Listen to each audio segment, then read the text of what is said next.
Hello दोस्तों, स्वागत है आपका एक और कमाल की वीडियो में। तो फटाफट जाइए और कर लीजिए चैनल को सब्सक्राइब।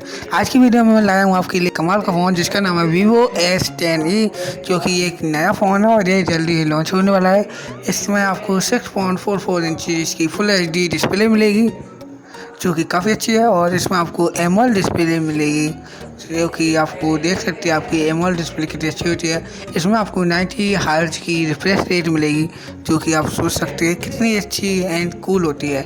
इसमें आपको 32 मेगापिक्सल की सेल्फी मिलेगी जो कि काफ़ी अच्छी सेल्फी क्लिक कर सकते हैं, और 20-60 पिक्सल का आपको इसमें आपको रियल कैमरा एंड 8 मेगापिक्सल का आपको अल्ट्रा वाइड कैमरा मिलेगा।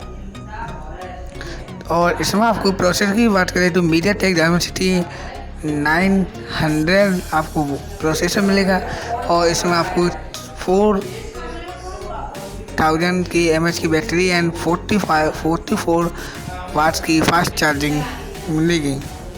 तो दोस्तों इसमें आपको 8 GB रैम एंड 128 GB से 256 GB इंटरनल मेमोरी। दोस्तों आपको ये फ़ोन कैसा लगा? ये अच्छा लगा तो वीडियो को लाइक एंड शेयर कर दीजिए और हमारे चैनल को सब्सक्राइब कर लीजिए।